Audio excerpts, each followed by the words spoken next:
আপনার স্ত্রী যদি যুবতী হয় তাহলে 4 মাস 10 দিন পর্যন্ত ইদ্যত পালন করবে।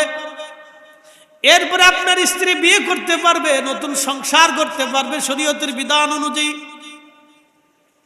অনেকে মনে করে স্ত্রী বিধবা হলে অন্য কোনো স্বামীর ঘরে সংসারে চলে যাওয়া, ওই মহিলা মনে হয় কামের কারণে, যৌবনের কারণে সংসার করতেছে।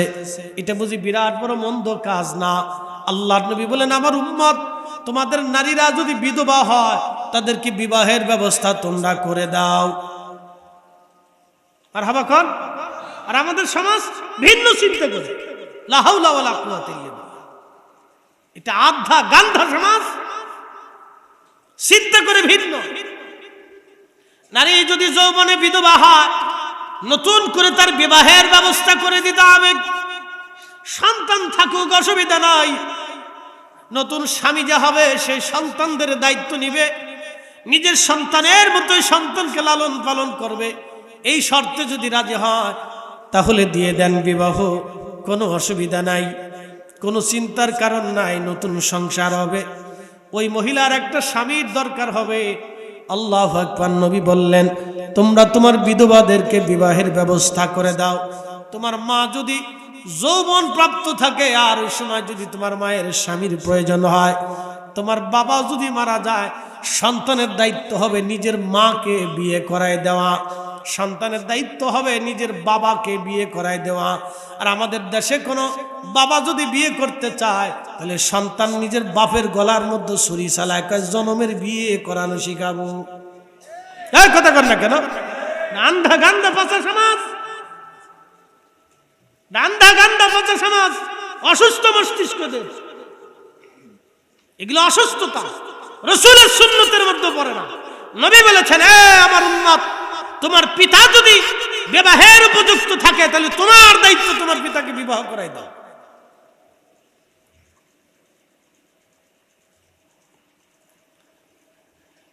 হাজিরিন, ভালো করে শুনে যাবেন। স্বামী মারা গেল, আপনি মারা গেলেন, বন্ধুরা চলে যাবে। 4 মাস 10 দিন আপনার স্ত্রী শোক পালন করবে, তারপরে আর শোক হবে না। আপনার বাচ্চারা 3 দিন পর্যন্ত শোক করবে, মাঝে মধ্যে একটু বাবার চিন্তা করবে, তারপরে আস্তে আস্তে তারাও ভুলে যাবে। ঠিক একদিন আপনি কবরে চলে যাবেন, আপনার গ্রামের মানুষ ভুলে যাবে, আত্মীয় স্বজন ভুলে যাবে, আপনার শুভাকাঙ্ক্ষীরা ভুলে যাবে।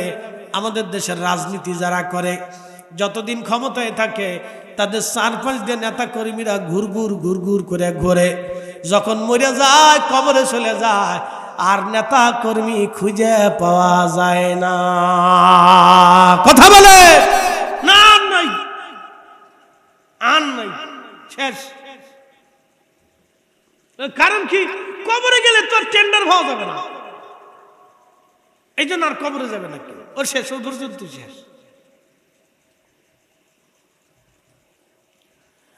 শুনে যান হাজিরিন বন্ধু, এই জন্য কবর বড় কঠিন। নবীজি জব ডাক দিলেন সাহাবীরা, এই কবর বড় কঠিন জায়গা, বড় কঠিন জায়গায় কবর, কেউ আর আপন হবে না। কবরের পাশ দিয়ে মানুষ হেঁটে যাবে। ইমাম ইবনে কাইয়্যিম কিতাবুর রূহের মধ্যে লেখেন, প্রত্যেক রুহু কবরের উপরে এসে বসে থাকে। আজকে বুঝি সন্তানরা আমার জন্য দোয়া করবে। আজকের মাহফিল হওয়ার কারণে ছেলেগুলি বিরাট বড় খুশি, বাচ্চারা খুশি, ওদের ঈদের আনন্দ লাগলো। বাচ্চা কাচ্চারা কেনাকাটা করলো, বিকেল থেকে কেনাকাটা শুরু হয়েছে।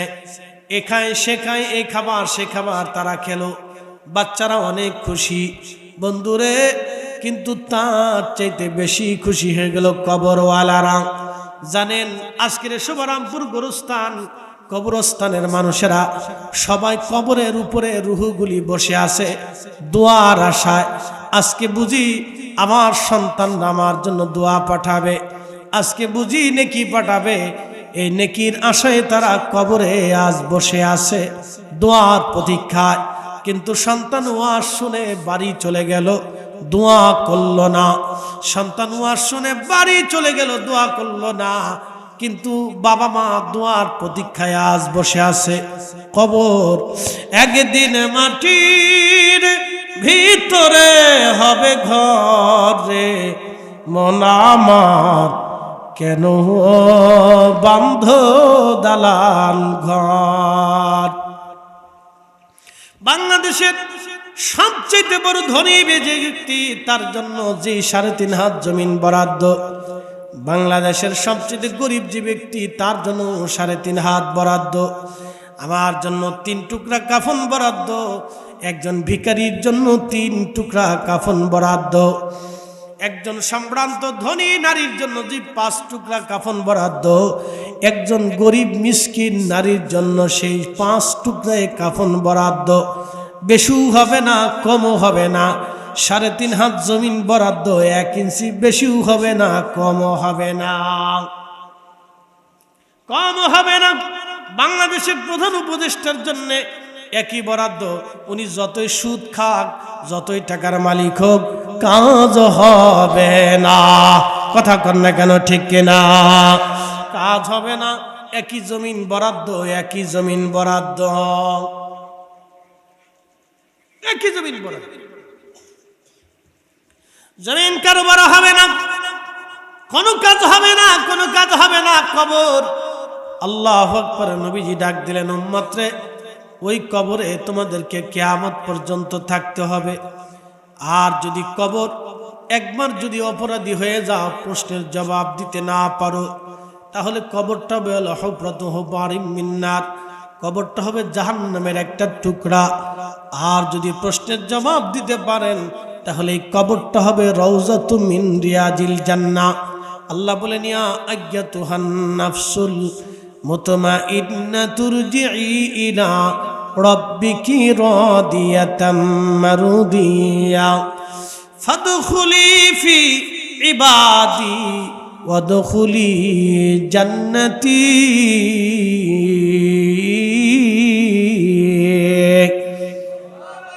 ভয় নাই? রাত্র কি বেশি হয়ে গেল নাকি? না, বেশি হয় নাই। আপনাদেরকে বোঝাচ্ছি, আজকে জুমার রাত, আজকে রাত বৃথা যাবে না। ভালো করে শুনে যাবেন, মনে রাখবেন। আল্লাহর নবী বলেছেন, আমার উম্মত 5টা রাত্রিবেলা যদি তোমরা জাগো তাহলে কিয়ামতের ময়দানে তোমাদের দিল মারা যাবে না, দিল শক্ত থাকবে। 1 নম্বর রাত লাইলাতুল বারাত, 2 নম্বর রাত লাইলাতুল কদর, 3 নম্বর রাত ঈদুল ফিতরের রাত, 4 নম্বর রাত ঈদুল আজহার রাত, 5 নম্বর রাত হচ্ছে জুমার রাত।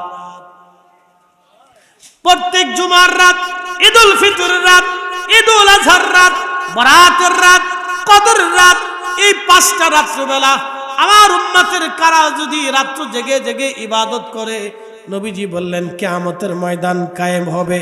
বিরাট বড় বিভীষিকা লাগবে, এত কঠিন হবে। সেই দিন সূর্য থাকবে মাথা বরাবর, ঘাম থুতনি পর্যন্ত ডুবে যাবে, জিহ্বা কুকুরের জিহ্বার মতো ঝুলতে থাকবে। কোটি কোটি বছর পানি তৃষ্ণায় হাসরবাসী পাগল পারা হয়ে যাবে। সূর্য মাথা বরাবর, প্রচন্ড উত্তাপে কলিজা শুকিয়ে যাবে, আহা, জিহ্বা কুকুরের জিহ্বার মতো ঝুলতে থাকবে। ওই হাসরে বিভীষিকা এত ভয়াবহ হবে। নবীজি বললেন, আমার উম্মতেরা রে, তোমরা শুনে নাও, ছেলে মেয়ের দিকে তাকানোর সময় পাবে না, মেয়েটা ছেলেটার দিকে তাকানোর সময় পাবে না, পুরুষ মহিলার দিকে তাকাবে না, মহিলা পুরুষের দিকে তাকাবে না, সন্তান মা ভুলে যাবে, মা সন্তান ভুলে যাবে, স্বামী স্ত্রী ভুলে যাবে, স্ত্রী স্বামী ভুলে যাবে, ভাই বোনকে ভুলে যাবে, বোন ভাইকে ভুলে যাবে, বন্ধু বান্ধবের কোনো খবরই থাকবে না। আজকে যারা বন্ধু বান্ধব মিলে মিলে বিড়ি খাও, গাঁজা খাও, ইয়াবা খাও, বাবা খাও, এক বন্ধু আর এক বন্ধুকে ফিরে ফিরে গাঁজা খাওয়া। পৃথিবীর সবচেয়ে বড় বন্ধুত্ব হলো গাঁজার বন্ধুত্ব। কি কথা কন না? ইয়াবা বাবার বন্ধুত্ব। দেখবেন বাবা খাওয়ায় ফিরি, বন্ধু খা। যদি আপনি একটা বিড়ি খাইতে চান, দেখবেন বিড়ি যেওয়ালা আছে, বিড়িওয়ালা দোস্ত খাবি তো খা, একটা খা। কিন্তু দেখবেন 10 টাকা যদি মসজিদে দিতে বলেন তা দিতে যাবে না, বিড়ি খাওয়াবে আপনাকে, খা দোস্ত বিড়ি খা। কিন্তু আপনি হোটেলে যে নাস্তা খাওয়াবেন না, তা খাওয়াবেন না, দোস্ত পরে খাইস। বিড়ি খাবেন, 10 টাকার বিড়ি আপনি দিয়ে দিবে, খা দোস্ত খা একটা। এই জন্য আমি নাম দিছি সবচেয়ে দুনিয়ার শ্রেষ্ঠ বন্ধুত্ব হলো গাঁজা খাওয়া বাবা খাওয়ার বন্ধুত্ব। এই বন্ধুত্ব সহজে ছুটে না। মিলেমিশেই কাজ, কোনো যুদ্ধ বিগ্রহ চলে না। এই বন্ধুত্ব খুব মিলেমিশে ভাগ করে খায়, খুব ভাগ করে খাবে। বাপরে বাপ, তাবারও 3 টুকরা ধরে নিয়ে চলে যাবে, একজন আরেকজন খেতে দিবে না, কিন্তু বিড়ি ভাগ করে খাবে। কি মন খারাপ হইতেছে আপনাদের? এটা ভাগ করে খাবে, এই সময় ঝগড়া হবে না, বিরাট ভাগ চলে এসে। একসাথে জোরে বলেন তো আল্লাহু আকবার, না আরো জোরে বলেন। আমাদের বডি কি আল্লাহর কাছে যাবে না আত্মা যাবে? জোরে বলেন। আমাদের বডি তো আল্লাহর কাছে যাবে না, যাবে আত্মা। এই জন্য আল্লাহ বলেন আইয়াতুহান নাফসুল মুতমাইন্নাতুর জিই ইলা রাব্বিকি রাদিয়াতাম মারদিয়া ফাদখুলি ফি ইবাদি ওয়াদখুলি জান্নাতি।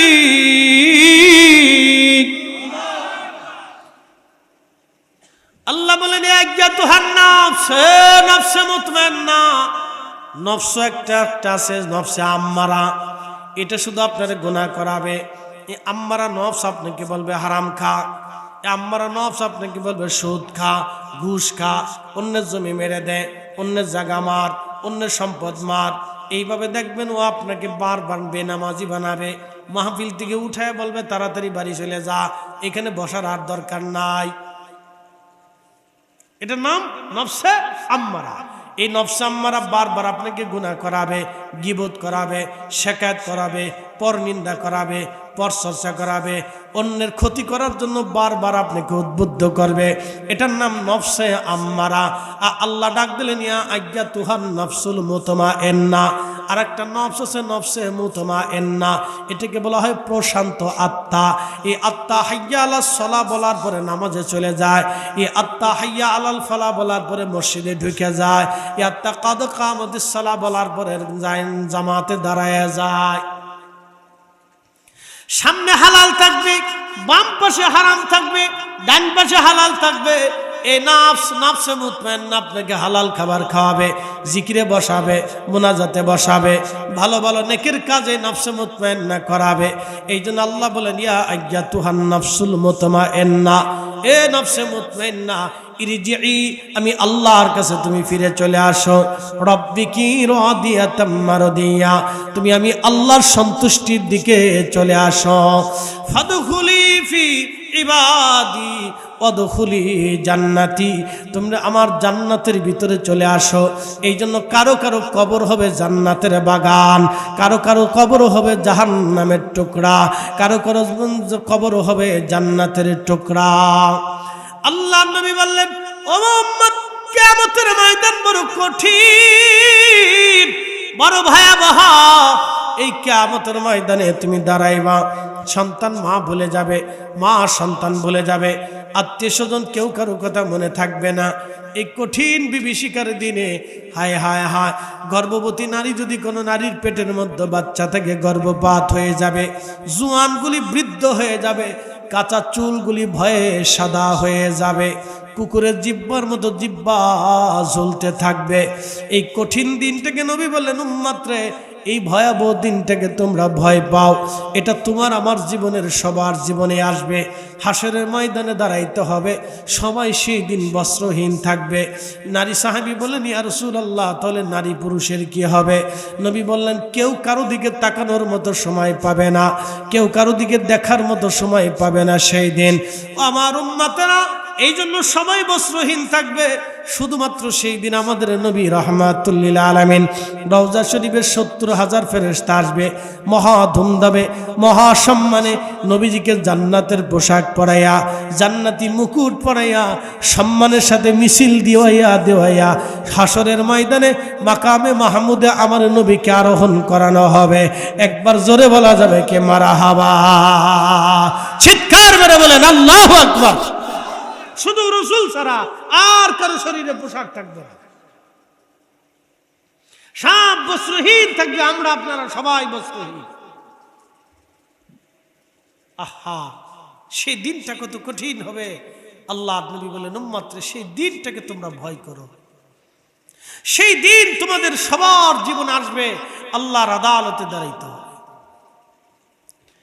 আল কারিআতু মাল কারিআ ওয়া মা আদরাকা মাল কারিআ ইয়াউমা ইয়াকুনুন নাসু কাল ফারাশিল মাবসুস ওয়া তাকুনুল জিবালু কাল ইহনিল মানফুশ।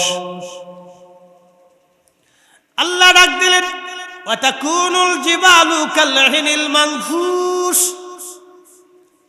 সেই দিন পাহাড় ধ্বনিত পশমের মতো উঠতে থাকবে। আপনারা যেমন তুলার গাদা দেখেন, তুলার গাদায় বাড়ি দিলে তুলার পশমগুলি একেবারে উড়তে থাকে, বিভিন্ন জায়গায় উড়ে উড়ে চলে যেতে থাকে। আল্লাহ বললেন সেদিন বিরাট বড় বড় পাহাড়গুলি এইভাবে উড়ে উড়ে চলে যাবে।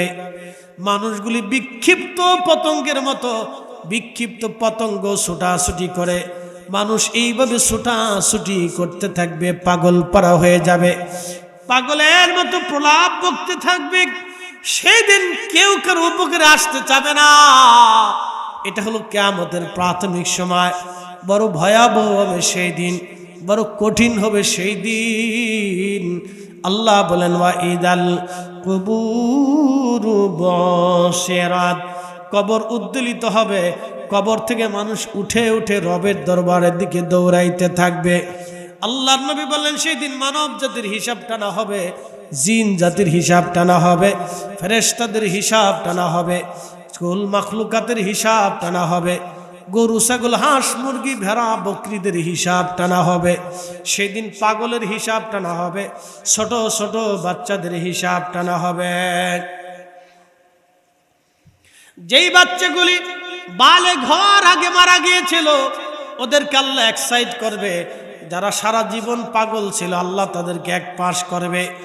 এমন উপজাতি যাদের কাছে কালেমার দাওয়াত যায় নাই তাদেরকেও আল্লাহ একত্রিত আর এক জায়গায় করবে, এক জায়গা আলাদা করবে। যাদের কাছে কালেমার দাওয়াত পৌঁছায় নাই তাদেরকে আল্লাহ এক জায়গায় দাঁড়া করাবে।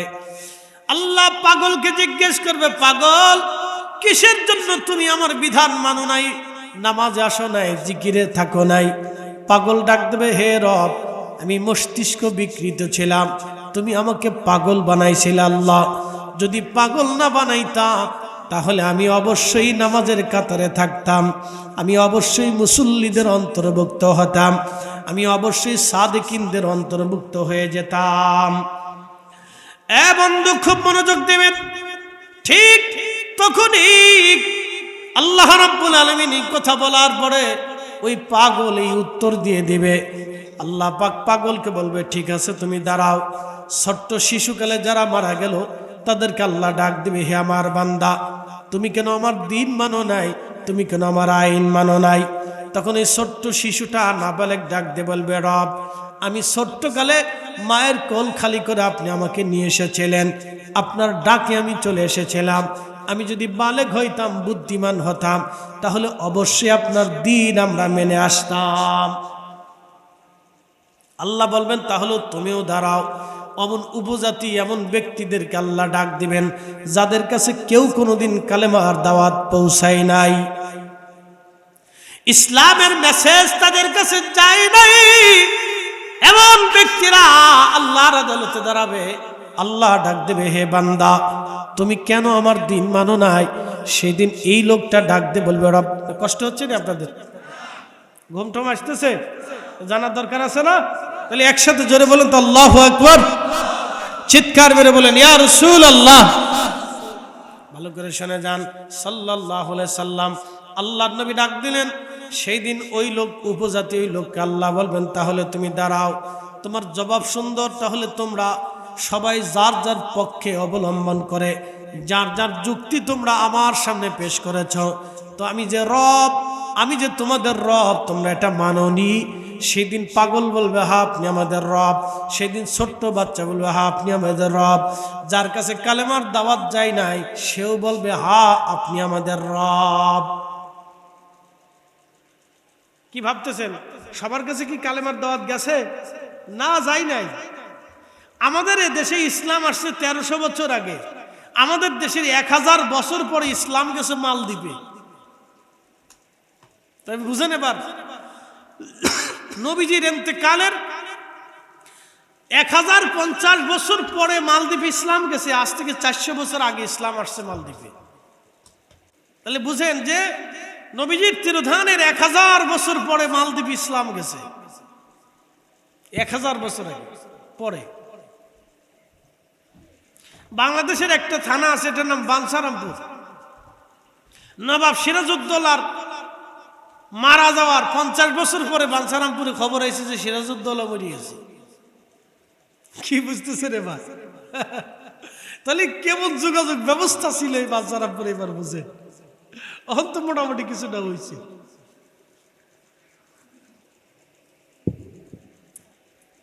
এবার বুঝে যান তো নবীজির তিরোধানের 1000 বছর পরে মালদ্বীপ ইসলাম গেছে। আমি মালদ্বীপ কয়েকদিন আগে যে আসছি, ইব্রাহিম ইস্কান্দারি রহমতুল্লাহের মাধ্যমে কালেমা গেছে ওই দেশে। আমি ওনার মাজার জিয়ারত করে আসছি।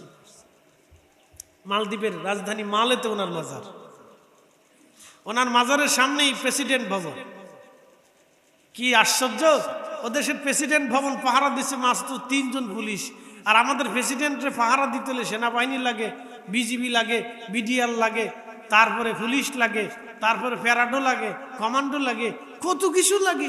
বাপরে বাপ, কি প্রেসিডেন্টের প্রেসিডেন্ট, কি প্রধানমন্ত্রীর প্রধানমন্ত্রী, কি মন্ত্রীর মন্ত্রী, তারে পাহারা দিতে যুগে যুগে যুগে যুগে পুলিশ লাগে। তার মানে বোঝা গেল এরা মানুষের সাথে আসলে মিশে না। কথা কন না, ঠিক কিনা? মানুষের জন্য কাজ করে না, এই জন্য মানুষ তাদেরকে পছন্দ করে।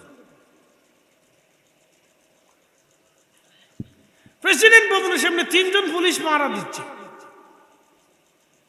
প্রেসিডেন্ট হাউস একবার ওনার মাজার শরীফের সামনে।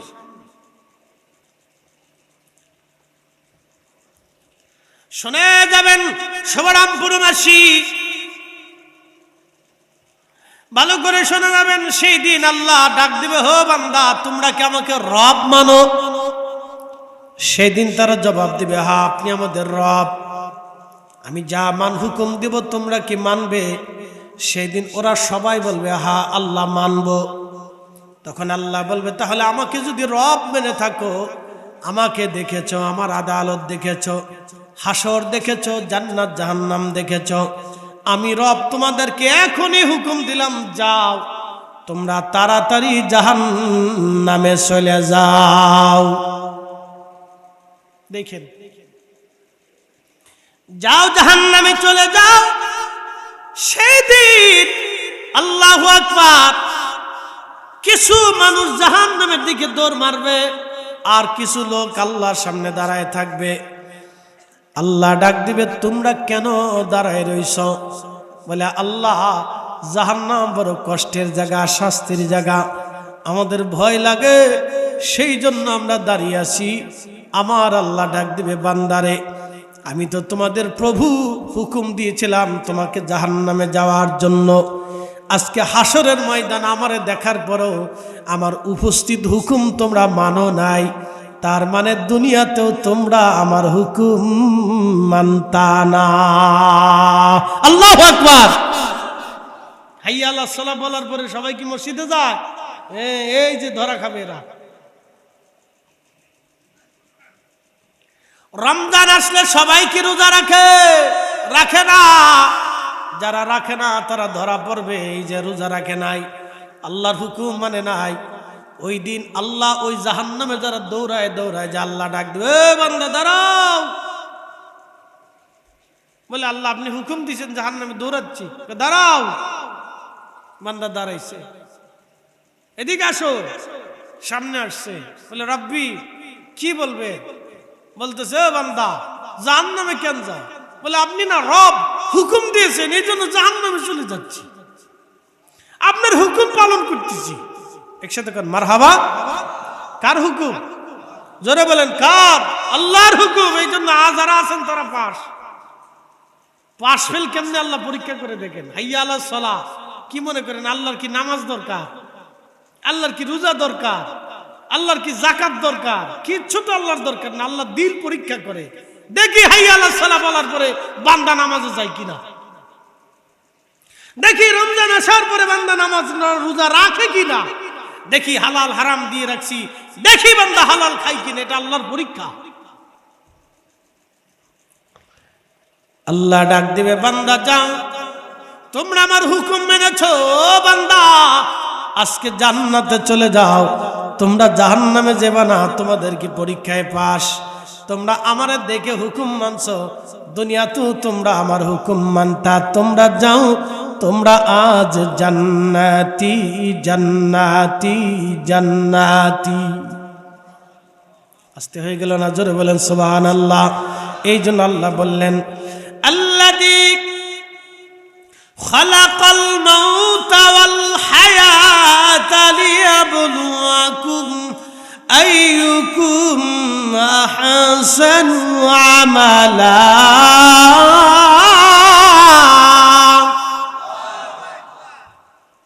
আল্লাহ ডাক দিলেন, আল্লাযী খালাকাল মাউত, আমি তোমাদের জন্য মৃত্যু সৃষ্টি করলাম, আল্লাহ হায়াত জীবন সৃষ্টি করলাম, লিয়াবলুয়াকুম পরীক্ষা করার জন্য, আইয়ুকুম আহসানু আমালা কে উত্তম আমল করো আমি আল্লাহ সেটা দেখব। সেটা দেখার জন্যই তোমাদেরকে আমি সৃষ্টি করেছি। কে ভালো আমল করবা সেটা দেখার জন্যে। এই জন্য দুনিয়ার সমস্ত সময়টা পরীক্ষা। আল্লাহ আমাদের পরীক্ষায় পাশ করার তৌফিক দিক। সকলে আওয়াজ তুলে জোরে বলেন আমিন। আল্লাহুম্মা সাল্লি আহা জবান খুলে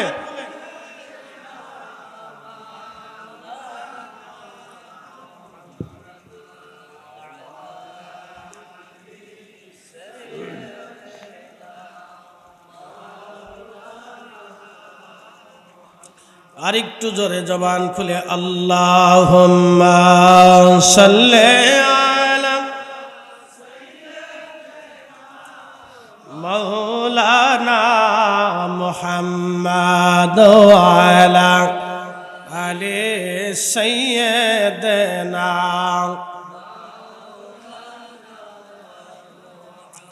কখনো তোমাকে যদি ভুলি, হেদায়েতের আলো জেনে নিয় কাছে তুলি। কখনো তোমাকে যদি ভুলি, হেদায়েতের আলো জেনে নিয় কাছে তুলি। ঠাই দিও প্রিয়তম ওগো মহিয়ান, তুমি রহমান তুমি মেহেরবান। অন্ধ গাহে না শুধু তোমারি গুণগান, বুঝেও বুঝে না তবু শান। তুমি রহমান তুমি মেহেরবান। কবর জিয়ারতে যাওয়ার পর কোন দিকে ফিরে মোনাজাত করবেন? অনেকে বলে পশ্চিম দিক ফিরে মোনাজাত করতে। আমাদের দেশের হাজি যারা মদিনাতুল মুনওয়ারায় যায়, রওজা শরীফে সালাম দেয়, সালাম দেওয়ার পরে ও হাজিকে সৌদির পুলিশ ঘুরাই দেয়া বলে, হাজ ইয়াল্লা বেদা ইয়াল্লা কাবা, কাবা তুই কাবার দিকে ফিরে মোনাজাত কর। এখন প্রশ্ন করি, জবাব দিবেন আমাদের কি কাবা দেয় না আল্লাহ দেয়? বুঝেন নাই? জোরে বলেন, কাবা দেয় না আল্লাহ দেয়? মুনাজাতে কি কাবা দিবে না আল্লাহ দিবে? আল্লাহ দিবে। মুনাজাতের কেবলা কাবা শরীফ না, মুনাজাতের কেবলা উত্তর না, মুনাজাতের কেবলা দক্ষিণও না, মুনাজাতের কেবলা পূর্ব না। মুনাজাতের কেবলা হলো আরশে মুআল্লা, আল্লাহর দরওয়াজা, আল্লাহর দরবার। একবার জোরে বলা যাবে কে মারহাবা? হাত কোন দিকে বাড়ান?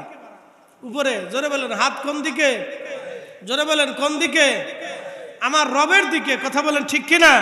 যে মুনাজাতের কেবলা আরশে মুআল্লা, তো কাবা শরীফের দিকে ঘোরানোর কি অর্থ আছে? তবে এই মাসালার সমাধান দিয়েছেন আল্লামা ইমাম মুল্লা আলী কারি মাক্কি রাহমাতুল্লাহ আলাইহি মিশকাতুল মাসাবির শরা মিরকাতুল মাফাতির ভিতরে বিশদ ব্যাখ্যা করেছেন। শাফি মাযহাবের ইমাম ইমাম হযর আসকালানী রাহমাতুল্লাহ আলাইহি তিনি শুধু বলেছেন মুনাজাতের সময় কাবার দিকে, কিবলা শরীফের দিকে ঘুরে যাওয়া মুস্তাহাব, এতটুকুন ইমাম হযরত আসকালানী রাহমাতুল্লাহ আলাইহি বলেছেন। কিন্তু বিশ্ববিখ্যাত মোল্লা আলী কারি মক্কি রাহিমাহুল্লাহ তিনি বিশ্লেষণ করে অনেক দলিল আদিল্লা দিয়ে লিখেছেন, কবর জিয়ারতের সময় মূলত কবরের দিকে ফিরে মোনাজাত করাই সুন্নত এবং এটাই বাঞ্ছনীয়। এই জন্য রসুল করিমের রওজা শরীফে কেউ যদি জিয়ারতে যায় তাহলে নবীজির রওজা শরীফের দিকে ফিরে মোনাজাত করাই হচ্ছে সুন্নত। কিন্তু ওই ইমাম হযরত আসকালানী রাহমাতুল্লাহ আলাইহির ফতোয়ার দিকে তাকাইয়া সৌদির পুলিশ আপনাকে কাবার দিকে ঘুরিয়ে দিবে, কিন্তু না, কাবার দিকে ঘোরাটা জরুরি না। কাবার দিকে ঘুরতে হবে না, আপনার মোনাজাতের কিবলা আল্লাহ।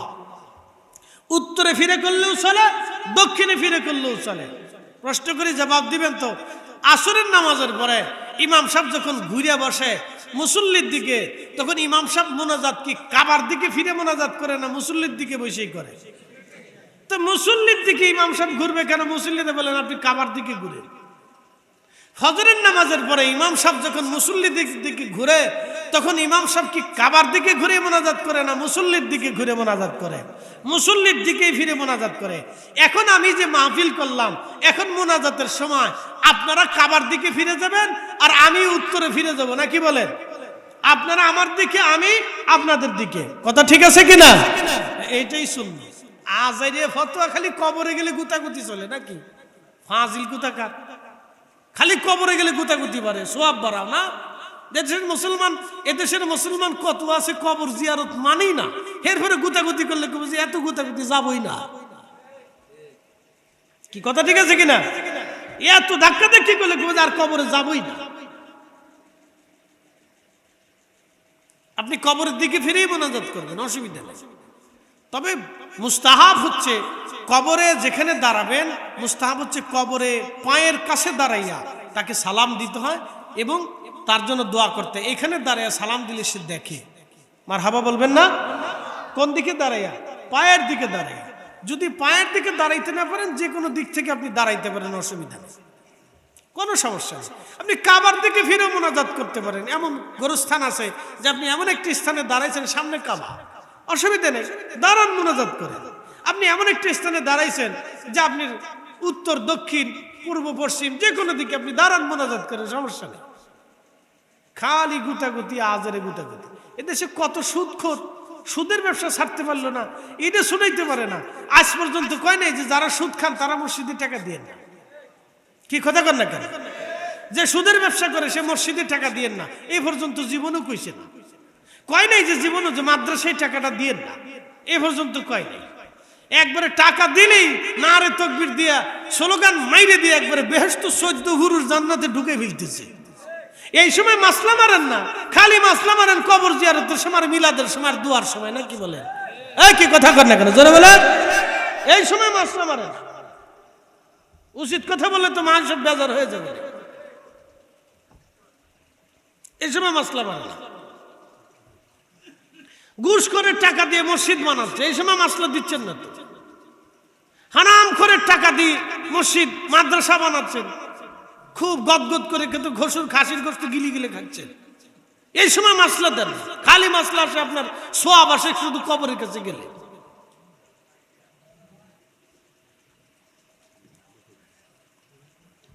এইগুলি হলো ফিতনা। এগুলি কি? কথা কন না কেন? এগুলি কি? ফিতনা, ফিতনা, ফাসাদ, ফাসাদ, বিশৃঙ্খলা সৃষ্টি করার পাইতারা। হানাফি মাযহাবের সুপ্রসিদ্ধ ফতোয়া মোল্লা আলী কারি মক্কি রাহিমাহুল্লাহ মিরকাতুল মাফাতির ভিতরে সুস্পষ্টভাবে বিশদ ব্যাখ্যা করেছেন যে প্রসিদ্ধ ফতোয়া হচ্ছে রাসূল করিমের রওজার দিকে, কবরের দিকে, প্রত্যেক সন্তান তার বাবা মার কবরের দিকে, প্রত্যেক আপনজন তার বাপ মানে আপনজনদের কবরের দিকে ফিরে মোনাজাত করে দোয়া করে দিবে, শেষ হয়ে গেল। এদিকে ফিরো, সেদিকে ফিরো, সেদিকে ঘুরো, মাথা ঘুরাও, ঠ্যাং ঘুরাও, কি এক পাগলের কায়দা বায়দা আর কি। এমনি মুসলমান বাঁচে না, তারপরে আবার কবরের কাছে নিয়ে গুতাগুতি লাগাইছে। এগুলি হলো ফাসাদ, বিশৃঙ্খলা। আল্লাহ ফাসাদ থেকে আমাদেরকে রক্ষা করুক, সকলে বলে আমিন। একটা কথা আপনাদেরকে বলে দিয়ে যাই, আপনি এই পৃথিবীর যত বুজুর্গরা কবরে ঘুমিয়ে গেছেন, অলিরা, তারা কিন্তু হকের উপরে থেকে ঘুমাইছে। বিশ্বাস হয় না আপনাদেরকে? অলিদেরকে বিশ্বাস হয় না? তারা হকের উপরে থেকে ঘুমিয়েছে। অতএব তারা আমরা যেভাবে শিখাই গেছে ওটাই উত্তম। হযরতে ফাতিমাতুজ জাহরা রাদিয়াল্লাহু আনহা প্রত্যেক জুমাতে জুমার নামাজ শেষ হয়ে গেলে মদিনাতে তিনি হাওদায় চড়তেন, হাওদা উটের হাওদা। নবী নন্দিনী ফাতেমা হাওদায় চড়ে উহুদে যাইতেন। হযরত আমিরা হামজা রাদিয়াল্লাহু আনহুর মাজারের পাশে দাঁড়াইতেন। দূরে দাঁড়াইয়া হযরত আমিরা হামজা রাদিয়াল্লাহু আনহুকে সালাম দিতেন। সালাম দেওয়ার পরে ফাতিমাতুজ জাহরা হযরত আমিরা হামজার জন্য দোয়া করতেন। একদিন রজনীতে প্রিয় নবীজি আম্মাজান আয়েশা রাদিয়াল্লাহু আনহার সাথে ঘুমিয়েছিলেন। মা জননী বিছানায় হাত মেরে দেখলেন নবীজি নাই। আম্মাজান চিন্তা করলেন নবীজি বুঝি অন্য কোন স্ত্রীর ঘরে গিয়েছেন। নবীজি খোঁজার জন্য আম্মাজান আয়েশা সিদ্দিকা তিনি বের হয়ে গেলেন।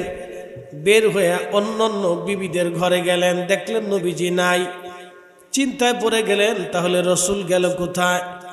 খুঁজতে খুঁজতে নবীজিকে বর্তমানে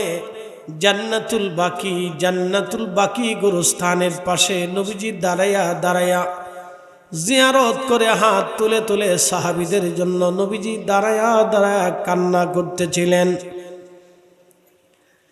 প্রিয় নবীজির জিয়ারত শেষ। আম্মাজান আয়েশা সিদ্দিকা রাদিয়াল্লাহু আনহা আগে আগে চলে আসলেন হুজরাতে।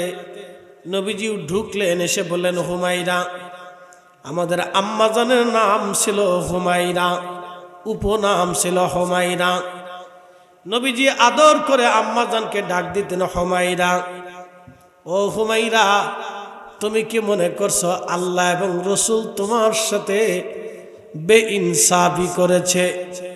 তুমি কি মনে করছো আয়েশা রে, তোমার এই রাত আমি নবীজি তোমার জন্য বরাদ্দ করার পরেও অন্য কোন স্ত্রীর ঘরে গেছি? তুমি কি এটা মনে করছো আয়েশা? আয়েশা ডাক দিয়ে বলেন, ইয়া রাসূলুল্লাহ, স্বভাব সুলভ অনুযায়ী আমার এরকমই মনে হয়েছিল। নবীজি বলেন, আয়েশা রে শোনো, আজকে কি রজনী তুমি জানো? বলে, আল্লাহু ওয়া রাসূলুহু আলাম, আল্লাহ জানে এবং তার নবী জানে। নবী আমার ডাকতে বলেন, আয়েশা রে, আজকে সেই রাত লাইলাতুন নিসফ মিন শাবান, শাবানের 14 তারিখ রাত। আয়েশা রে, আজকের এই রাত্রে আল্লাহ অগণিত বান্দাকে ক্ষমা করে দিবে বেহিসাব। হিসাববিহীন আল্লাহ বান্দাকে মাফ করে দিবে। আমি নবী সেই জন্যে আমার সাহাবীদের কবরের পাশে যাইয়া তাদের মাগফিরাতের জন্য দোয়া করে দিয়েছি। একবার জোরে বলা যাবে কে মারহাবা? কালকে জুমার দিন মায়ের কবরের পাশে যাবেন, বাবার কবরের পাশে যাবেন। আল্লামা ইমাম যাহাবী মিজানুল ইতিদালের মধ্যে একখানা হাদিস নকল করেন। ইমাম যাহাবী লিখতেছেন, নবীজিকে এক সাহাবী জিজ্ঞেস করল, ইয়া রাসূলুল্লাহ, মা মরে গেছে, মার কবর কি জিয়ারত করব? নবী বললেন, সাহাবী, মায়ের কবরের পাশে যাও, জিয়ারত করো। নবীজি সাহাবী বললেন, ইয়া রাসূলুল্লাহ, মার কবরে দাঁড়াইলে আমার কি লাভ হবে? নবীজি জবাব দিলেন, সাহাবী রে, মার কবরের পাশে যায় যদি তুমি জিয়ারত করো, আল্লাহ তোমার আমল নামায় একটা কবুল হজরের নেকি, কবুল ওমরা হজরের নেকি লিখে দিবে। একটা জবান বন্ধ রাখবেন না, চিৎকার মেরে জোরে বলেন সুবহানাল্লাহ। মসজিদে কুবাতে কেউ যদি 2 রাকাত নফল নামাজ পড়ে, আল্লাহ কবুল ওমরা হজের নেকি লিখে দেয়। আসতে হয়ে গেল না? জোরে বলেন। যদি কোনোদিন মদিনাতে যান, নবীর মসজিদে নামাজ পড়লে 50,000 রাকাত সওয়াব হয়। আর মসজিদে কুবাতে 2 রাকাত নামাজ পড়লে একটা কবুল ওমরা হজের নেকি হয়ে যায়। আর বাইতুল আকসায় নামাজ পড়লে 25,000 রাকাতের সওয়াব হয়। আর মক্কাতুল মুকাররমায় নামাজ পড়লে 1,00,000 রাকাতের সওয়াব হয়ে যায়। একসাথে জোরে বলেন আল্লাহু আকবার। এ শুভরামপুর মাসিক ভালো করে শুনে যাবেন, হারাম শরীফে কত হাজি হজে যাইয়া হাজরা আসওয়াদ চুমা দেওয়ার জন্য হাজিরা পাড়াপাড়ি ধাক্কা ধাক্কি ধাক্কা ধাক্কি পাড়াপাড়ি ধাক্কা ধাক্কি ধাক্কা ধাক্কি গুতাগুতি করে, ঠিক আছে না? বহু হাজি হাজরে আসওয়াদে চুমা দেওয়ার জন্য ধাক্কা ধাক্কি করে, বিরাট যুদ্ধ হয়। কার কত শক্তি আছে সমস্ত শক্তি ব্যয় করে ধাক্কায়া ধাক্কায়া গুতাইয়া গুতাইয়া তারপরে হাজরে আসওয়াদে ঢোকার জন্য হাজি বিরাট বড় চেষ্টা করে। বলে কারণ কি? হাজরে আসওয়াদে চুমা দিব। বলে কেন চুমা দিব? নবীজি ওই পাথরে চুমা দিয়েছেন। বলে কেন চুমা দিব? ওই পাথর আল্লাহ জান্নাত থেকে আনা হয়েছে। খোদার জান্নাতের পাথরে চুমা দেওয়ার জন্য হাজি ধাক্কা ধাক্কি পাড়াপাড়ি মারামারি গুতাগুতি। কি কথা কি মিথ্যা বলছি? বিরাট যুদ্ধ লাগে, বিরাট যুদ্ধ, শক্তির পরীক্ষা চলে। যার যত বিরাট বেশি শক্তি সে এখানে বেশি শক্তি খাটায়। বেশি শক্তি খাটায় হলো আফ্রিকার সুদানি হাজিরা। এই যে সুদানিরা বর্তমানে মারামারি করতেছে, দেখতেছেন এক সুদানি আর এক সুদানিরে গুলি করে করে করে মারে, গুলি করে মারে আর আল্লাহু আকবার, গুলি করে মারে আর আল্লাহু আকবার। এক মুসলমান আর এক মুসলমানকে গুলি করে মারে, এক মুসলমান আর এক মুসলমানকে গুলি করে মারে, এক মুসলমান আর এক মুসলমানের বোনকে ধরে এনে ধর্ষণ করে, এক মুসলমান আর এক মুসলমানের মাকে ধরে এনে ধর্ষণ করে সুদানিরা। 2 বছরে 1.5 লক্ষ মুসলমান নিহত হলো সুদানে। কত বড় উগ্রতা তাদের মধ্যে এসেছে। ওই সুদানি আফ্রিকান হাজিরা ইথিওপিয়া, ঘানা, কেনিয়া, আবিসিনীয়, ইথিওপিয়া, ঘানা, কেনিয়া এই অঞ্চলের মানুষকে বলা হয় আবিসিনীয়।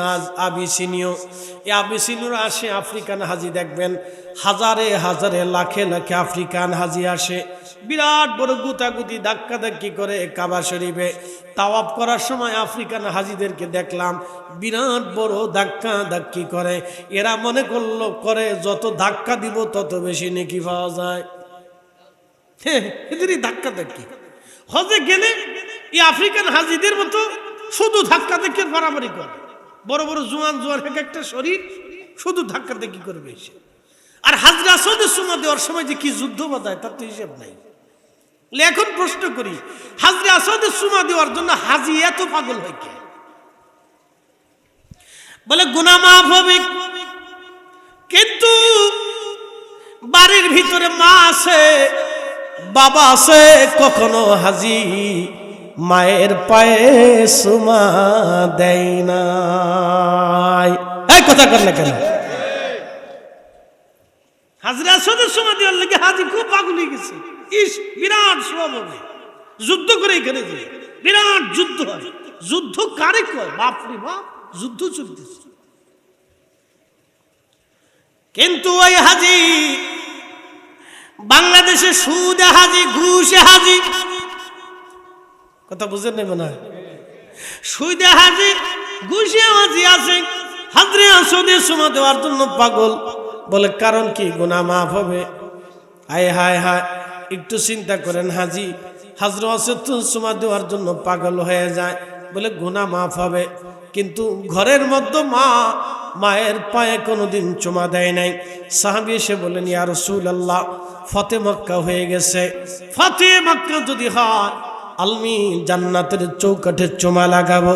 হুজুর, ফতে মক্কা হয়ে গেল, খুদার জান্নাতে আমি কেমনে চুমা দিব? মানত আমি কেমনে আদায় করব? আল্লাহর নবী ডাক দিলেন, সাহাবী, ঘরের মধ্যে কি তোমার মা আসেনি? সাহাবী বলেন, হ্যাঁ ইয়া রাসূলুল্লাহ, ঘরে মা আছে। নবীজি বলেন, সাহাবী রে, মায়ের পায়ের মধ্যে চুমা লাগাও, আল্লাহর জান্নাতের দরজার মধ্যে চুমা লাগানো হয়ে যাবে। চিৎকার মেরে জোরে বলেন না মারহাবা। ঘরের ভিতরে খুদার জান্নাত, হাজি মার পায়ে চুমা লাগায় না, হাজি চলে গেছে হাজরে আসওয়াদে চুমা দেওয়ার জন্য। ওয়াজ বুঝেছে, ওয়াজ বুঝে তারপর হজে যায়। নবীজি বললেন, সাহাবী, মার চেহারার দিকে যদি তাকাও একটা কবুল হজের সওয়াব লেখা হবে। আরেক সাহাবী দাঁড়িয়ে বলেন, ইয়া রাসূলুল্লাহি, যদি 100 বার তাকানো হয়? নবীজি জবাব দিলেন, সাহাবী, 100 বার যদি তাকাও 100টা কবুল হজের সওয়াব আল্লাহ বান্দার আমল নামাতে লিখে দেবে, একটা জবান বন্ধ থাকবে না। জোরে বলেন মারহাবা, জোরে বলেন আল্লাহু আকবার। কিন্তু বহু হাজি আছে বাপ মারে খাবারই দেয় নাই, এখন হজে যায় কান্দে, আল্লাহ মাফ করে দাও। ওরে আমার এই যে বুড়ো আঙ্গুল যেমন লাসাই চেঁচি, ভালো করে শুনে যান, কাজ হবে না। আপনি ঠিক বললো ঠিক, না ঠিক বললো ঠিক, আল্লাহর কোরআনে যেটা বলছে এটাই ঠিক, নবী যেটা বলে গেছে এটাই ঠিক, কাজ হবে না। বলে কারণ কি? আসল হজ আপনি কাজে দেন নাই। যেখানে হজ করলে হজ হতো আপনি সেখানেই দেন নাই। যেখান থেকে মঞ্জুরিয়াত হলে হজ আসতো সেখানেই কাজ হয়নি, দরজা বন্ধ। আজকে একটা বাস্তব ওয়াজ শোনাই দিয়ে যাই। লালমনিরহাটে মাহফিলে গেলাম গত বছর হজের করোনার আগে, করোনার সময়ে, দুঃখিত, করোনার আগে এক হাজি হজে গেছেন।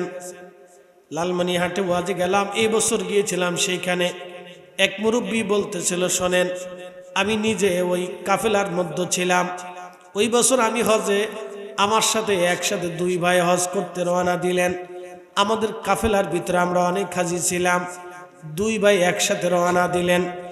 2 ভাই যখন একসাথে হজের উদ্দেশ্যে রওনা, খুব মনোযোগ দিবেন, যখন বিমান উঠলো, ঢাকা থেকে ফ্লাই করলো, ওই বিমান যেতে যেতে জেদ্দায় নামলো। জেদ্দায় বিমান অবতরণ করার পরে, আহা, আমাদের সাথে যে 2 ভাই ছিল, হঠাৎ করেই তারা 2 জন অন্ধ হয়ে গেল। হঠাৎ করে অন্ধ হয়ে গেল 2 ভাই। বিষয়টা বড় আশ্চর্য। যিনি মুআল্লিম ছিলেন তিনি চিন্তা করলেন, হয়তো ফ্লাইটের কারণে, আকাশে উড়ার অভ্যস্ত না হওয়ার কারণে কোনো জটিলতা হতে পারে। তাকে মক্কায় নিয়ে যাওয়া হলো, ডাক্তার দেখানো হলো।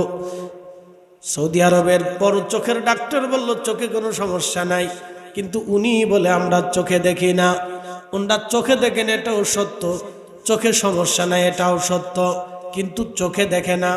কি আশ্চর্য যুবক শুভরামপুরবাসী, ভালো করে শুনে যাবেন, এটা কোনো কোরআন হাদিসের ঘটনা না, এটা একেবারে বাস্তব। কোরআন হাদিসের কোনো ঘটনা না, করোনার আগে বাংলাদেশে ঘটে যাওয়া এক বাস্তব ঘটনা। হাজী সাহেব নিজে বলতেছিলেন, ওই কাফেলার মধ্যে আমি ছিলাম, আমাদের সাথে 2 ভাইটা একসাথে হজে। জেদ্দা যাওয়ার পরে 2 জন অন্ধ হয়ে গেল। মুআল্লিম অন্ধ হয়ে যাওয়ার পরে চিন্তা করলো, হজ তার বন্ধ রাখা যাবে না। তাদের হজের জন্য লোক নিয়োগ করে দিল। তাদেরকে হুইল চেয়ারে করে হাতে ধরায় হেরেমে নিয়ে যাওয়া হয়, খোদার ঘর তাওয়াফ হয়, সাই করা হয়, তারপরে আপনার এই জাবল আবু কুবায়েস হয়, বিভিন্ন জায়গায় হজের আনুষ্ঠানিকতা হয়। আরাফাতের মাঠ গেল, চোখে দেখলো না, দোয়া করলো, কবুল হলো না, চোখ খুললো না। হারাম শরীফ ধরে দোয়া করলো, চোখ খুললো না। খোদার ঘরের গিলাফ ধরে দোয়া করলো, চোখ খুললো না। সাফা মারওয়াতে যে দোয়া করলো, চোখ খুললো না। মুজদালিফায় এসে দোয়া করলো, চক্ষু খুললো না। জামারাতে দোয়া করলো, চক্ষু খুললো না। মিনার মাঠে দোয়া করলো, চক্ষু খুললো না। মক্কা শরীফের হজের কর্মকাণ্ড শেষ করে মদিনাতে যাওয়ার পরে নবীজি রওজা শরীফে গেল, সালাম দিল, দোয়া করলো, চক্ষু খুলল না। রিয়াজুল জান্নায় নামাজ পড়লো গো, দোয়া করলো, চক্ষু খুলল না। নবীর মসজিদে নামাজ পড়লো, দোয়া করলো, চক্ষু খুলল না।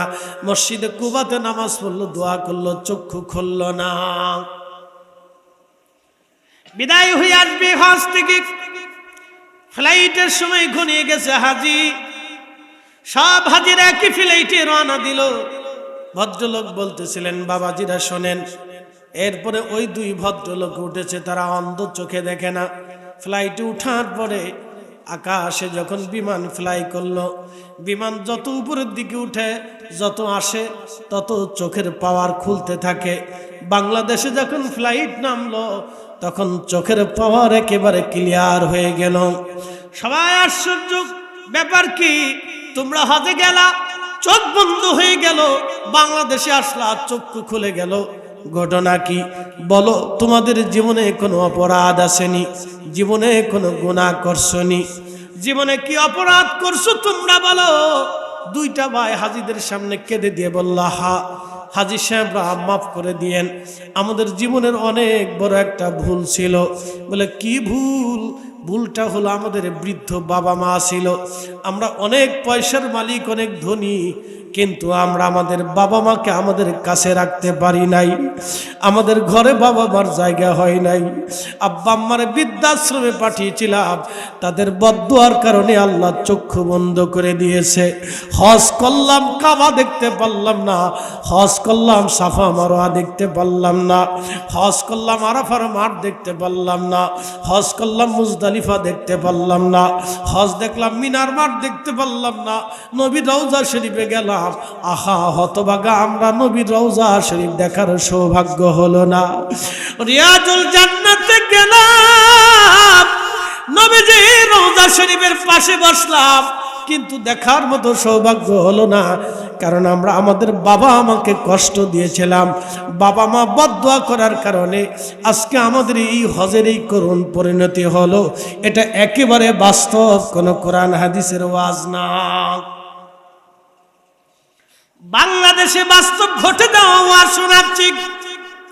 এ যুবক, আপনাকে বলতেছি, শুনেন, আমার রব কিন্তু সব দেখে, আমার আল্লাহ সব দেখে। ভাইজান, যে গোরস্থানের জন্য আজকে আপনারা বসছেন, এই গোরস্থানেই আপনাদের আগামী দিনের ঘর হবে।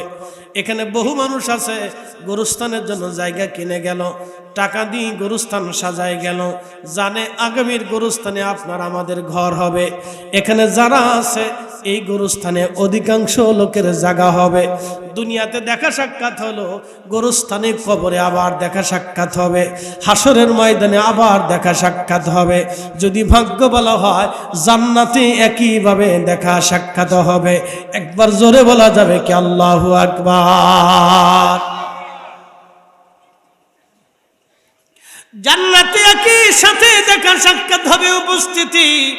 এই জন্য কবরের পাশে যান, বেশি বেশি কবর জিয়ারত করেন।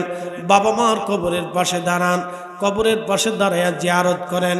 আল্লাহর নবী হযরত আম্মা জান আয়েশা সিদ্দিকা রাদিয়াল্লাহু আনহা বয়ান করতেছেন, আল্লামা ইমাম জালালউদ্দিন সুয়ুতী রাহমাতুল্লাহি আলাইহি আল হাবিলিল ফতোয়া আল মুজাল্লাদুস সানি মাসালিকুল হুনাফা বিওয়ালিদাইল মুস্তাফা, এই রিসালার মধ্যে তিনি একটা ঘটনা উল্লেখ করলেন।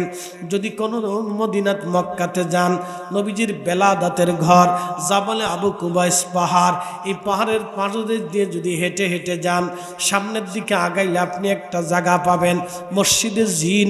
জিনেরা এই মসজিদে নামাজ পড়ে। মসজিদে জিন দিয়ে যদি আপনি আগান, তাহলে একটা গোরস্থান পাবেন। এই গোরস্থানের নাম হলো হাজুন। এই হাজুন গোরস্থানের বয়স হবে হাজার হাজার বছর। হাজার হাজার, জোরে কর না, হাজার হাজার বছর এই গোরস্থানের বয়স। আম্মা জান খাদিজাতুল কুবরা এই গোরস্থানে ঘুমিয়ে আছে হাজুন। এটার নামই হচ্ছে জান্নাতুল মুআল্লা, বাকিউল মুআল্লা।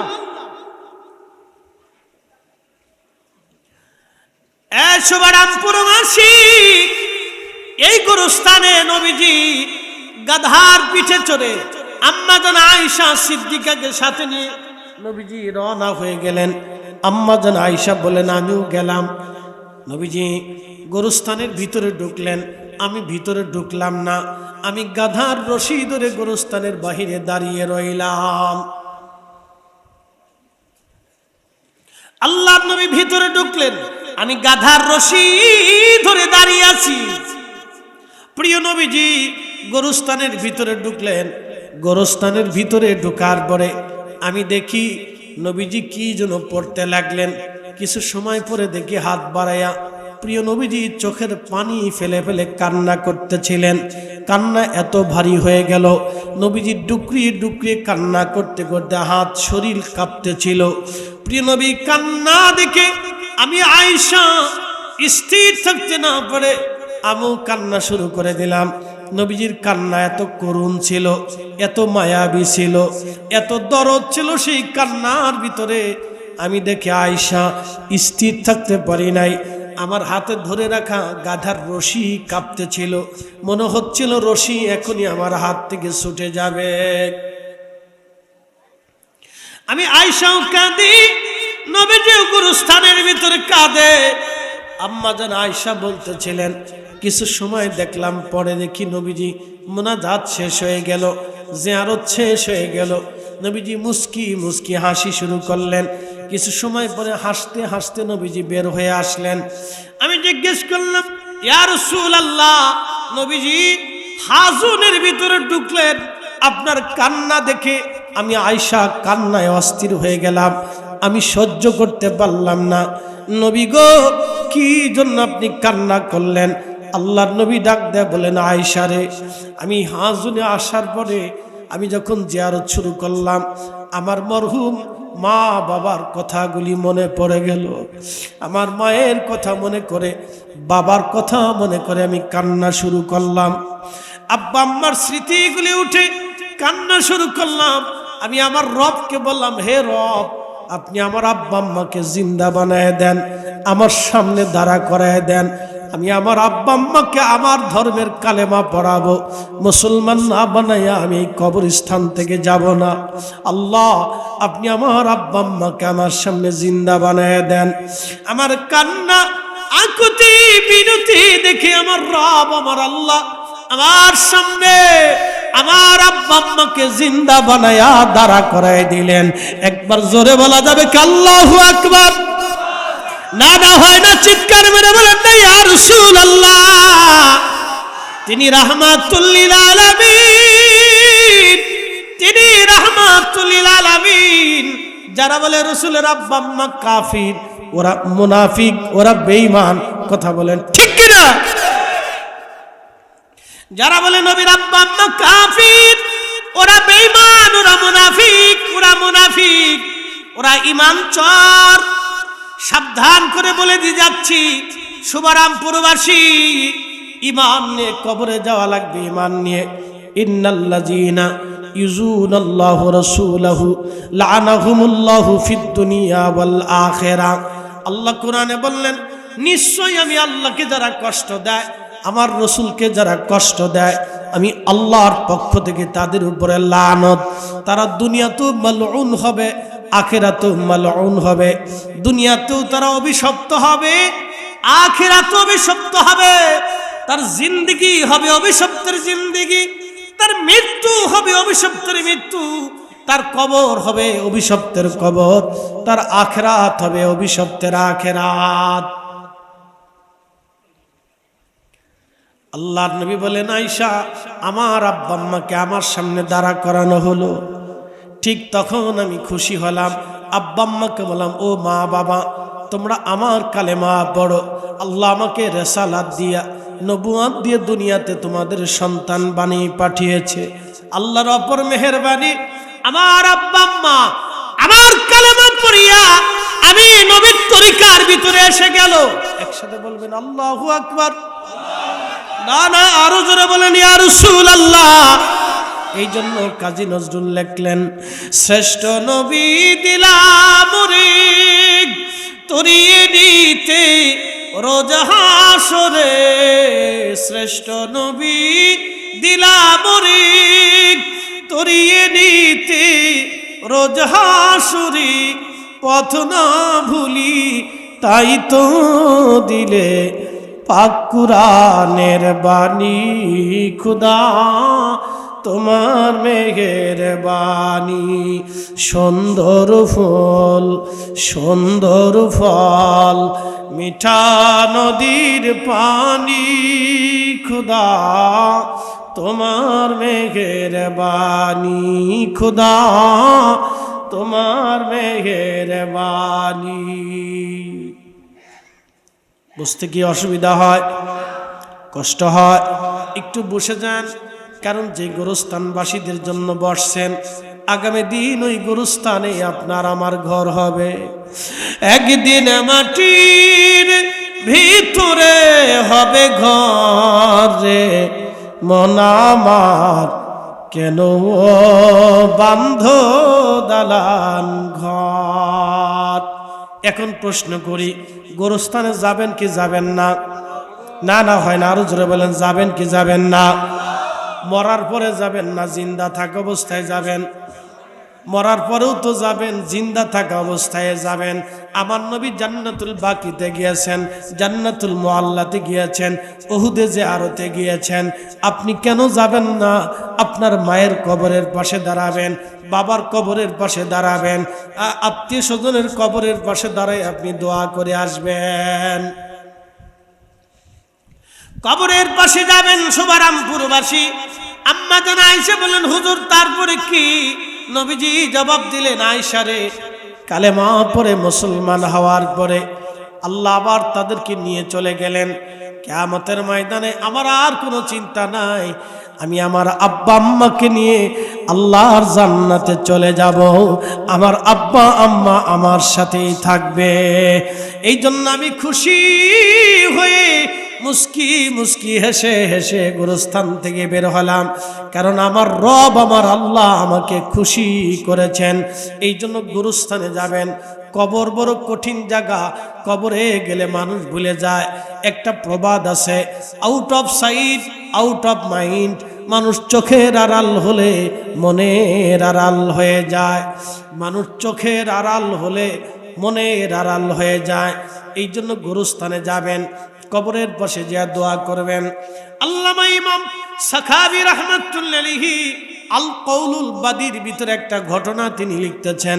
হযরত ইমাম হাসান বসরি রাহমাতুল্লাহি আলাইহির জমানাতে একজন মহিলা দৌড়ায় আসছে। হযরত হাসান বসরি রাহমাতুল্লাহি আলাইহির খেদমতে এসে বললেন, হুজুর আমার মেয়েটা মারা গেছে।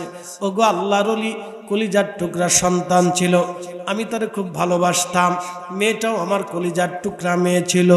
হুজুর মেয়েটা মারা গেছে, আমি জানতে চাই মেয়েটা জান্নাতি নাকি জাহান্নামী, আপনি বলে দেন। হাসান বসরি ডাক দিয়ে বলেন, মা রে, কে জান্নাতি কে জাহান্নামী আমি কি করে বলবো রে মা? তবে মা তুমি বাড়ি চলে যাও, একটা আমল দিয়ে দিলাম। এশার নামাজ পড়বা, যাইয়া এশার নামাজ পড়ে 4 রাকাত অতিরিক্ত নামাজ পড়বা নফল। সূরা তাকাসুর দিয়ে পড়বা, সূরা ফাতিহার সাথে সূরা তাকাসুর। আল্লাহাকুমুত তাকাসুর হাত্তা যুরতুমুল মাকাবির। এই সূরা দিয়ে 4 রাকাত নামাজ পড়বা, 2 রাকাত করে 4 রাকাত নামাজ পড়বা। মারে যাই নামাজে বসবা, যাই নামাজে বসে বসে দুরূদ শরীফ পড়তে পড়তে পড়তে পড়তে ঘুমাবা। যত সময় ঘুম না আসবে তত সময় তাসবিহ নিয়ে দুরূদ পড়তে থাকবা। তারপরে আল্লাহ তোমাকে স্বপ্ন দেখাই দিবে তোমার মেয়েটা জান্নাতি নাকি জাহান্নামী। একসাথে জোরে বলেন আল্লাহু আকবার। ইমাম সাখাবী আল কওলুল বাদীর ভিতরে এই ঘটনাটা লিখছেন। ইমাম শামসুদ্দিন সাখাবী রাহমাতুল্লাহি আলাইহি 700 বছর আগের কিতাবের ভিতরে আসছে। হযরত হাসান বসরি রাহমাতুল্লাহি আলাইহির জামানার ঘটনা, ভালো করে শুনে যাবেন। আমাদের দেশে একদল আছে দোয়া বন্ধ করে দেওয়ার জন্য উঠে পড়ে আদা জল খেয়ে লাগছে। কথা কর না কেন, জোরে বলেন। উঠে পড়ে আদা জল খেয়ে লাগছে, দোয়া বন্ধ করতেই হবে, ফাতিহা বন্ধ করতেই হবে, কোরআন খতম বন্ধ করতেই হবে, মিলাদ বন্ধ করতেই হবে। তাদের উদ্দেশ্য বলে বেদাত বন্ধ করতে হবে। বেটা ছাতা, কত বেদাত তোমার পিছে পিছে লেগে রয়েছে তার খবর নাই। তুমি এসো দোয়া মিলাদ দোয়া দুরূদ বন্ধ করার জন্য। আমরা সুন্নিরা জিন্দা থাকতে বন্ধ হতে দিতে পারি না। কথা বলেন ঠিক না বেঠে? মাকালের ফল দেখতে ভালো, উপরে লাল নীল ভিতরে কালো। মাকালের ফল দেখতে ভালো, উপরে লাল নীল ভিতরে কালো। ওরে সারা জীবন এমনি গেল দয়াল, খাইতে আমরা পারলাম না। যার ভিতরে নাই রসুলের প্রেম তার সাথে ভাব রাইখো না। ঠিক কিনা?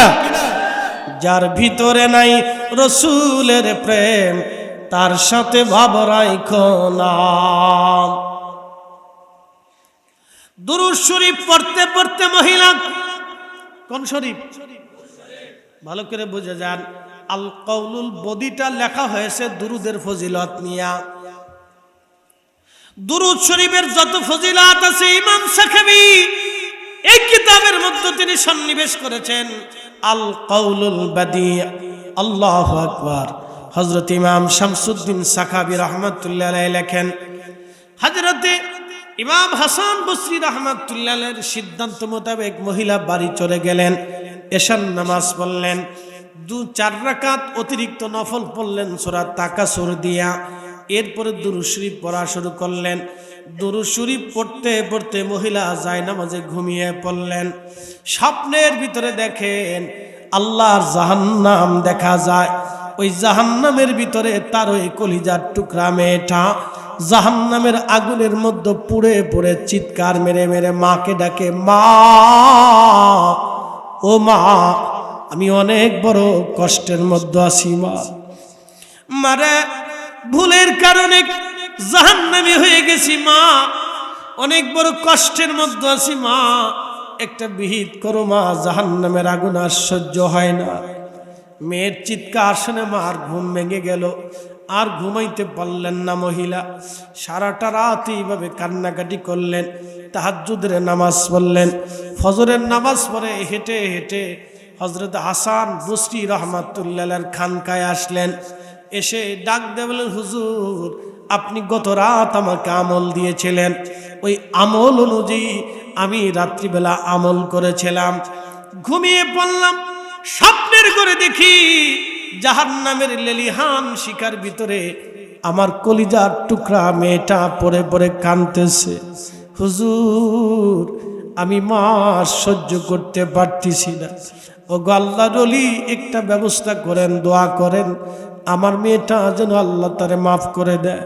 হাসান বসরি ডাক দেখায়, মা রে, জাহান্নাম থেকে মুক্ত দেওয়ার মালিক তো আমার আল্লাহ, আমাদের হাতের ভিতরে কিছুই নাই। ও গো মা, তুমি বেশি বেশি করে তোমার মেয়েটার জন্য সদকা দাও, বেশি বেশি করে দান করো, দেখো আল্লাহর দয়া হয় কিনা। মনে রাখবেন, সদকা দিলে আল্লাহ দয়া করে, আমাদের গুনার কারণে আল্লাহ মাফ হয়। এই মজলিসে অনেকে আছে জোহরের নামাজ পড়ে নাই, অনেকে আছে আসর পড়ে নাই, অনেকে আছে মাগরিব পড়ে নাই, অনেকে আছে এশার নামাজটাও পড়ে নাই, অনেকে আছে ফজরেরটাও পড়বে না।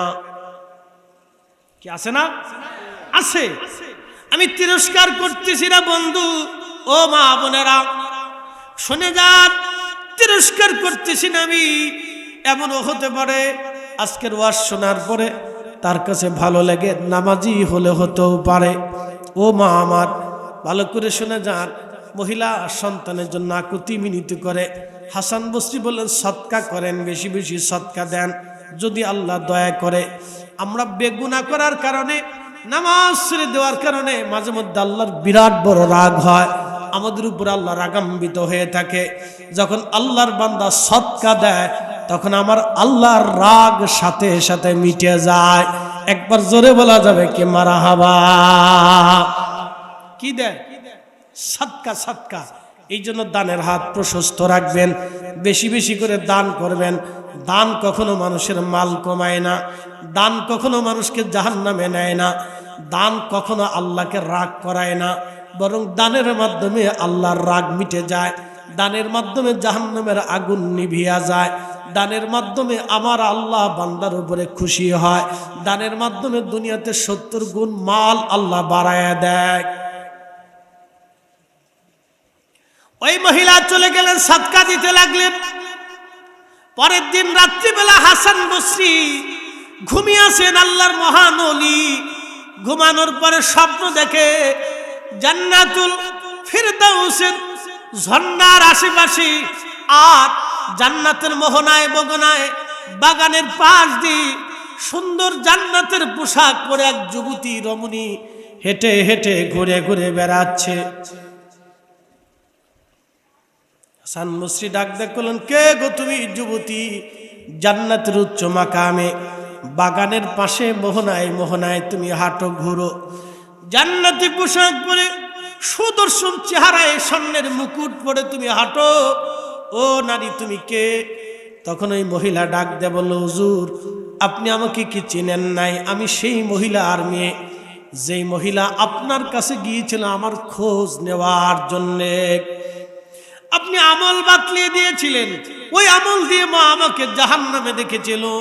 হযরত হাসান বসরি ডাক দেখায়, মা রে তুমি তো জাহান্নামে ছিলা, কিন্তু জান্নাতে কেমনে গেলা? সুবহানাল্লাহ বলবেন না? তুমি তো জাহান্নামে ছিলা রে মা, জান্নাতে তুমি কেমনে গেলা?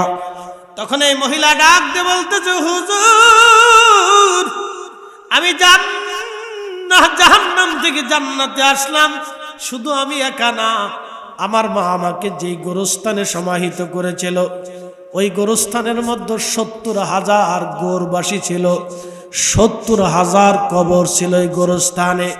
হুজুর ৭০,০০০ মুসলমানের কবর এই গোরস্থানে।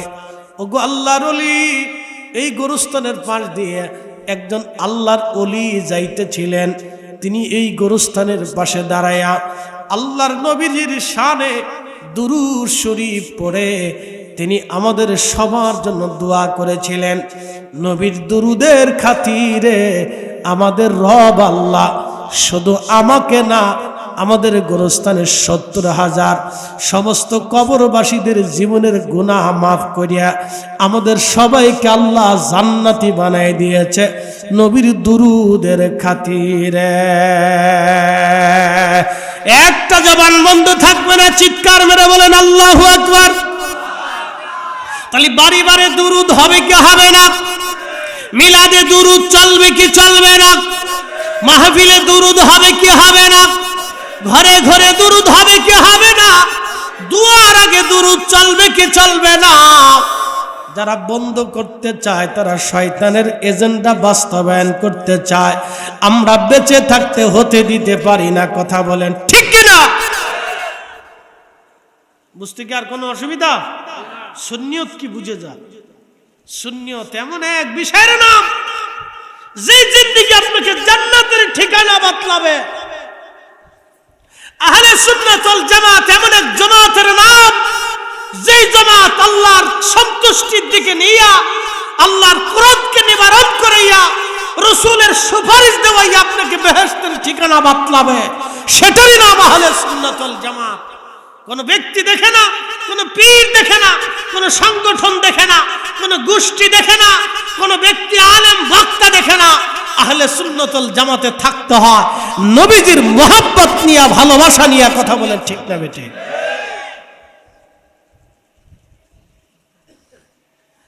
শুভারামপুরবাসী ভালো করে শুনে যাবেন। হাসান বসরি ডাক দেখে, মা বলো কি? বলে, হুজুর আল্লাহর একজন বুজুর্গ বান্দা ওই গোরস্থানের পাশে দাঁড়াইয়া দুরূদ শরীফ পড়ে দোয়া করেছিল। ওই দুরুদের খাতিরে দোয়ার উসিলায় আল্লাহ আমাদের সমস্ত কবরবাসীর গুনাহ মাফ করে দিছে। তাহলে এখন বলেন, কবর জিয়ারত চলবে না বন্ধ হবে? আরো জোরে, জোর হয় না কেন? জোরসে বলেন, আরো জোরে।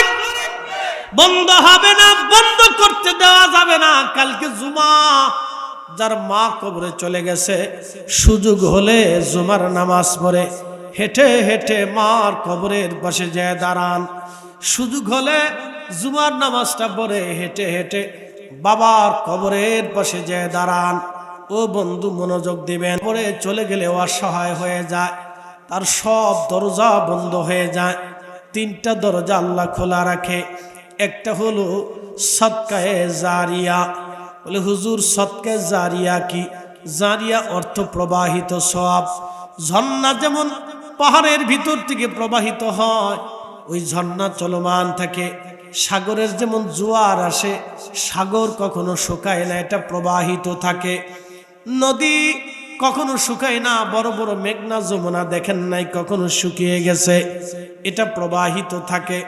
এগুলিকে বলে সদকায়ে জারিয়া, প্রবাহিত সওয়াব। আপনি একটা মসজিদ বানিয়ে গেছেন, যতদিন এই মসজিদে নামাজ হবে আপনার কবরে ততদিন নেকি চলতে থাকবে। এটার নাম প্রবাহিত সওয়াব। একটা ছেলের আপনি আলেম বানায় গেছেন, যতদিন পর্যন্ত আলেম এলেমের খেদমত করবে ততদিন আপনার কবরে সওয়াব চলবে। কারো বাড়িতে একটা টিউবওয়েল গেড়ে দিয়েছেন। আমাদের দেশে অনেক গরিব মানুষ আছে যার বাড়িতে টিউবওয়েল গাড়তে পারে না। আপনার নিজের অর্থ দিয়ে একজন গরিব মানুষের বাড়ি টিউবওয়েল গেড়ে দেন। যতদিন তারা পানি পান করবে, অজু করবে, পানি খাবে, ততদিন আল্লাহ আপনার আমলনামায় নেকি দিতে থাকবে। একটা গরিব মেয়ের বিয়ে হয় না, আপনি যথাসম্ভব তার বিয়ের ব্যবস্থা করে দিয়েছেন। যতদিন সংসার হবে, বাচ্চা কাচ্চা হবে, ওই বাচ্চা থেকে আরো বাচ্চা হবে, সেই বাচ্চা থেকে আরো সন্তান আসবে। ওর ভিতরে একজন আলেম হবে, আবেদ হবে, নামাজি হবে। ওর ভিতরে যারা নামাজ জিকির ফিকির করবে ততদিন আপনার আমল নামায় নেকি চলতে থাকবে। আর আমাদের দেশে বিয়ে দেওয়া তো দূরের কথা, খালি বিয়ে ভাঙ্গানের চিন্তা করে। কথা কর, দেওয়া তো দূরের কথা, খালি ভাঙ্গাবো কেমনি চিন্তা থাকে। বিয়ে কেমনে দিবে সে চিন্তা করে না, ভাঙ্গানি কেমনে দিবে সেই চিন্তা হয়। শুভারামপুরবাসী একটা মেয়ের বিবাহের ব্যবস্থা করে দিলেন, সদকায়ে জারিয়া হলো। আহা, একজন বৃদ্ধ মানুষ অসুস্থ, আপনি তার চিকিৎসা করাইলেন, লোকটা সুস্থ হয়ে গেল। যতদিন সুস্থ থাকবে, নামাজ কালাম পড়বে, জিকির ফিকির করবে, ততদিন আপনার আমল নামায় নেকি চলতে থাকবে।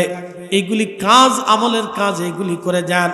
একজন ক্ষুধার্ত, খাইতে পারে না, আল্লাহ বড় অভাবের মধ্যে আছে, তার রুটি রুজির ব্যবস্থা যদি করে দেন, যতদিন রুটি রুজি চলবে ওই রুটি রুজি খাইয়া নামাজ জিকির ফিকির করবে, ওই রুটি রুজি খাইয়া আল্লাহকে যতদিন করে ডাকবে, আপনি কবরে চলে যাবেন কিন্তু নেকি বন্ধ হবে না। এটার নাম সদকায়ে জারিয়া। আমরা এগুলি নেকের কাজ একবার ভুলে গেছি, মনেই নেই আমাদের। 2 নম্বর সদকায়ে জারিয়ার পরে 2 নম্বর হচ্ছে এলেমের খেদমত। মাদ্রাসা বানাইলেন, কোরআন যতদিন তেলাওয়াত চলবে ততদিন নেকি চলবে। ছেলেরা যতদিন হাদিস পড়বে, আলেম হবে, আলেম থেকে আলেম হবে, ততদিন আমলনামায় নেকি চলবে, কখনো নেকি বন্ধ হবে না। 3 নম্বর হলো আউওয়ালাদিন সলিহিন ইয়াদউ লাহু, নেক সন্তানের দোয়া। সন্তান কবরের পাশে দাঁড়ায় দোয়া করবে অথবা নামাজের পরে দোয়া করবে, রাব্বির হামহুমা কামা রব্বায়ানি সগীরা। আমার সাথে বলেন, রাব্বির হামহুমা কামা রব্বায়ানি সগীরা।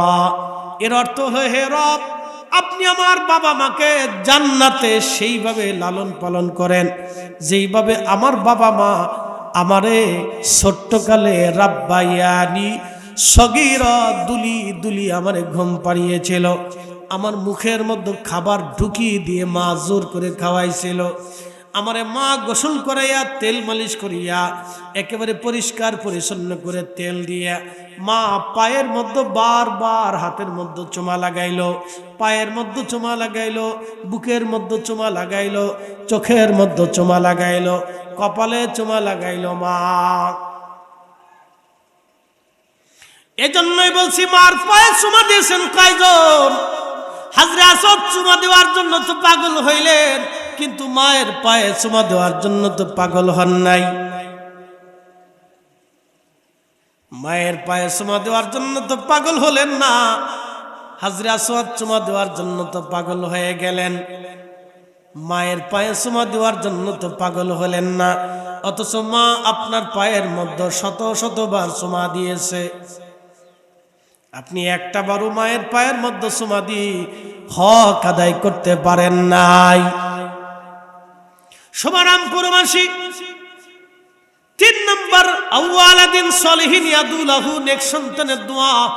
এই জন্য কবরের পাশে দাঁড়াবেন, বেশি বেশি করে বাবা মার জন্য দোয়া করবেন।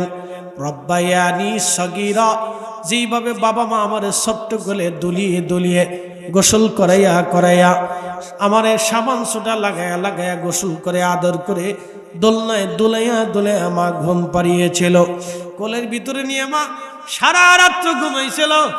একটা সেকেন্ডের জন্য মা আমাকে ছাড়তে চাই নাই, আমি মাকে ছাড়তে চাই নাই। আল্লাহ ওইভাবেই তুমি জান্নাতে আমার আব্বা আম্মাকে লালন পালন করো। তুমি একটা সেকেন্ডের জন্য আমার বাপ মারে ভুলে যাও না। আর একটা সেকেন্ডের জন্য বাবা মার মনে কষ্ট দেওয়া, কোনো দুঃখ বেদনার যেন লেশমাত্র না আসে। ওইভাবেই তুমি জান্নাতে বাবা আমাকে লালন পালন করো। এই জন্য সন্তান কবরের পাশে দাঁড়াইলে সন্তানের দোয়া কবুল হয়ে যায়। বাবা মার কবরের পাশে দাঁড়াবেন। হা, কবর বড় কঠিন জায়গা। নবীজি বলেন, আমার উম্মতেরা রে তোমরা শোনো, ওই কবরে বান্দাকে কবর দেওয়ার পরে সবার শেষে যিনি চলে আসেন, ওই ব্যক্তিটার 40 কদম শেষ হওয়ার সাথে সাথে মুনকারে নেকির কবরে চলে আসে। এই জন্য মানুষ মারা যাওয়ার পরে কবর দিয়ে তাড়াহুড়া করে চলে আসবেন না। ইস্তাগফিরুল ইয়াকিকুম, সহিহ বুখারীতে নবী বলেছেন, তোমরা তোমার ভাইয়ের জন্য ইস্তেগফার করবে, দোয়া কামনা করবে, মাগফিরাত কামনা করবে, ক্ষমা চাবে। বলে কেন ক্ষমা চাবে? কিছু সময় পরে মুনকারে নেকির আসবে প্রশ্ন করার জন্য। সেই জন্য তুমি তোমার ভাইয়ের কবরের পাশে তুমি দাঁড়ায় যাও, কোরআন শরীফ হাতে নিয়ে কোরআন তেলাওয়াত করতে থাকো। কবর থেকে তাড়াতাড়ি আসবা না।